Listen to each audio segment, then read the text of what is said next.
अच्छी आदेश दे देती है या भरण पोषण करने का आदेश दे देती है, भैया ठीक है, पति आप हैं, आप इतना पैसा चुकाइए प्रबंध के हिसाब से। तो ऐसी स्थिति में आपको क्या करना, अगर आपको लगता है कि इसके पास कोई साक्ष्य नहीं है, ये अदालत में झूठ बोल रही है, झूठे साक्ष्य प्रस्तुत करने की कोशिश कर रही है, गलत तरीके से इसने राशि का आदेश ले लिया है।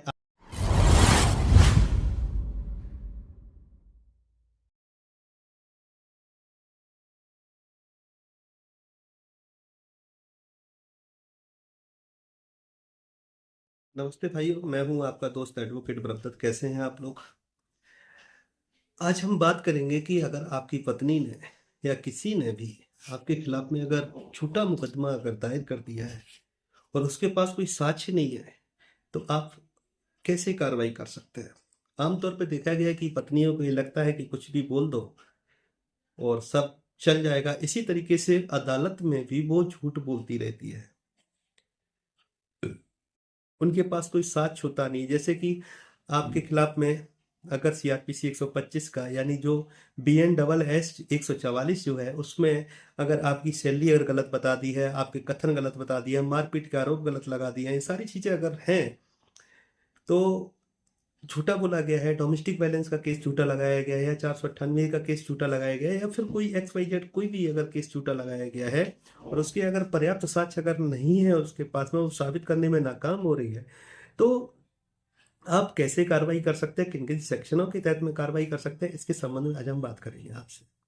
यदि आपकी पत्नी ने कोई आदेश प्राप्त कर लिया है और आपको उसकी जानकारी नहीं है, बाद में आपको पता चलता है आपके खिलाफ वसूली हो रही है और आपको लगता है कि ये इस तरीके से गलत दावा डाला गया था, गलत कथन दिए गए, गलत एफिडेविट दिए गए हैं, गलत तरीके से प्रोसीडिंग करी गई है, तो आप उसके लिए भी आप कार्रवाई कर सकते हैं। इसी के संबंध में आज हम बात करेंगे।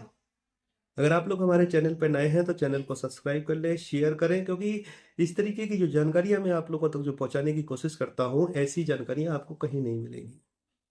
जो लोग नए हैं वो चैनल को सब्सक्राइब कर लें, शेयर करें और ये जानकारियां लोगों तक पहुंचाने का प्रयास करें, ताकि कि लोग जो है ना वो बचाए जा सके। अपनी आपकी पत्नी ने होश आया उसको कि हमारे साथ घरेलू हिंसा हुई, जब मन आया तब उसने जाके एप्लीकेशन मूव कर दी कोर्ट में सेक्शन 12 के तहत में। 125 का दावा ठोक दिया उसने कि साहब मेंटेनेंस दिलाया जाए। दूर रह रही है, तो जब वो मेंटेनेंस के लिए जब जाती है तो उसमें कॉज लिख देती है कि साहब किस कारण से हमें दूर रहना पड़ रहा है। लेकिन ये चीज प्रूफ भी होनी चाहिए, लेकिन नहीं होता है। सरसरी नजर में अदालत क्या करती है, पत्नी को एक सामाजिक और भावनात्मक तरीके से अ, एक पक्षी आदेश दे देती है या भरण पोषण करने का आदेश दे देती है, भैया ठीक है, पति आप हैं, आप इतना पैसा चुकाइए प्रबंध के हिसाब से। तो ऐसी स्थिति में आपको क्या करना, अगर आपको लगता है कि इसके पास कोई साक्ष्य नहीं है, ये अदालत में झूठ बोल रही है, झूठे साक्ष्य प्रस्तुत करने की कोशिश कर रही है, गलत तरीके से इसने राशि का आदेश ले लिया है, आपके खिलाफ में वसूली दाखिल कर दी है, पुलिस गलत तरीके से आती है आपके खिलाफ में वसूली करने के लिए, आपको गिरफ्तार करने के लिए आती, गलत तरीके से आपके खिलाफ में वारंट जारी कर दिए जाते हैं, चाहे वो वसूली वारंट हो चाहे गिरफ्तारी वारंट हो, तो कैसे बचना है आज इसी के संबंध में हम बात करेंगे। आपको लगता है कि आपकी पत्नी ने किसी भी तरीके का कोई भी साक्ष्य पत्रावली पे नहीं दिया है जो उसने दावा दाखिल किया है, तो आप इसके खिलाफ में क्रिमिनल केस चला सकते हैं। क्रिमिनल केस कैसे चलाएंगे? BNS का सेक्शन 246 जो बेईमानी से न्यायालय में दावा प्रेषित करना है, इसके लिए कड़ा दंड दिया गया है। BNS का सेक्शन 247 जिसमें कहा गया कि किसी राशि को प्राप्त करने के लिए कोई अगर आदेश ले लिया है, गलत तरीके से आदेश ले लिया है, बेईमानी से आदेश ले लिया, तो ये बहुत बड़ा। तो यहाँ पे क्या डोमेस्टिक वायलेंस और 125 के केस में अगर झूठ बोल के अगर गलत तरीके से कोई आदेश पारित करा लिया गया है, तो आप BNS का सेक्शन 247 जो है ना उसको अप्लाई कर सकते हैं। इसी तरीके से BNS का सेक्शन 248 है जिसमें आपको हानि नुकसान वरा करने की कोशिश की गई, आपको झूठा फंसाने की कोशिश की गई है, तो आप BNS की जो सेक्शन है वो 246, 247 और 248 आप उपयोग करके एक नया क्रिमिनल केस आप दाखिल कर सकते हैं। इसकी ड्राफ्टिंग बहुत मजबूत होनी चाहिए और जब तक इसकी ड्राफ्टिंग नहीं होगी तब तक आप काउंटर नहीं कर सकते। आप लोग जो प्रार्थना पत्र जो लिखते हैं वो पूरी एक कहानी लिख देते हैं, उसमें कहानी की कोई आवश्यकता नहीं है। प्रार्थना पत्र चाहे भले ही एक पन्ने का हो, छोटा 4 लाइनों का हो, लेकिन उसमें ऐसे शब्द आने चाहिए जिसमें कि अपराध बन रहा हो, जिससे कि पुलिस को आसानी हो उसमें विवेचना करने में, उसको रजिस्टर करने में। तो आप लोग ऐसी गलती ना करें। अब बात आ जाती है कि इस गलत आदेश पे आपके खिलाफ में वसूली का प्रार्थना पत्र दाखिल कर दिया जाता है। पुलिस जाती है आपके पास में वसूली करने के लिए जाती है। तो मैं इसके संबंध में पहले से ही कई वीडियो बना चुका हूँ कि पुलिस को धन वसूली करने का अधिकार नहीं है। पुलिस को गिरफ्तारी करने का अधिकार है, लेकिन गिरफ्तारी जो है ना वो रेयर केसेस में तब होती है जब पति के पास संपत्ति हो और पति संपत्ति में से भरण पोषण ना देना चाहे।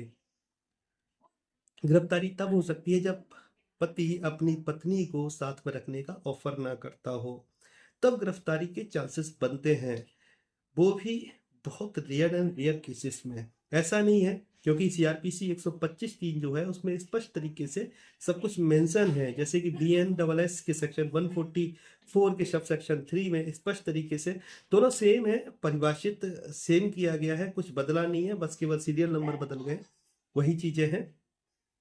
तो जब भी कोई अदालत है ना, जब भी कोई वसूली के लिए कोई प्रार्थना पत्र दिया जाता है, तो वो अदालत क्या करती है, सबसे पहले आपका ऑब्जेक्शन मांगती है और आपको ऑब्जेक्शन फाइल करना चाहिए। कि उसका सिंपल सा ये मकसद होता है कि भाई आपके खिलाफ में ये आदेश पारित हुआ है, आपको आदेशित किया गया था, आपने भरण पोषण नहीं दिया है, आखिर में इसका क्या कारण है, क्यों ना आपके खिलाफ में वसूली वारंट जारी कर दी जाए। तो जो यहाँ पे जो वसूली वारंट जो जारी किए जाते हैं, ये भी गलत तरीके से पुलिस के लिए जारी कर दिए जाते हैं, क्योंकि अदालत को भी हमें ये बताना पड़ेगा कि कोई भी वसूली वारंट जारी कर दिया जाता है, वसूली करने का अधिकार पुलिस के पास नहीं है। और जो वारंट जो होता है ना, उसमें स्पष्ट लिखा होता है कि जो पति है, पति के नाम कोई संपत्ति है, उसकी जांच की जाए, और जो पैसा भरण पोषण का जो बकाया है, उसकी संपत्ति के उतने हिस्से में से बेच के उसको चुकाया जाए। अगर फिर भी अगर कुछ नहीं होता है तो फिर इसको गिरफ्तार किया जाए। इस तरीके का जो वारंट होता है, इसकी क्या टेक्निकलिटीज है वो हम आपको अपने पिछले वीडियो में बता चुके हैं, कैसे आपको बचना है। अगर आपके साथ में भी अगर ऐसा ही हुआ है, गलत तरीके से आदेश पारित कराया गया, गलत तरीके से रिकवरी फाइल की गई है, पुलिस आपके पीछे पड़ी हुई है, तो आप लोग हमसे संपर्क कर सकते हैं। हम आपको आपके केस स्टडी को करेंगे, आपके कागजों को देखने के बाद जो उचित हो सकता है, क्या हो सकता है, क्या नहीं हो सकता है, किस तरीके से पोस्टिंग चली है, वो हम आपको बताने का प्रयास करेंगे। बाकी का आप लोग कमेंट बॉक्स में बताएं कि क्या आपके साथ भी ऐसा ही हुआ है, गलत तरीके से वसूली वारंट पुलिस लेके आपके घर पे आई है, तो आप लोग कमेंट करके हमें जरूर बताना।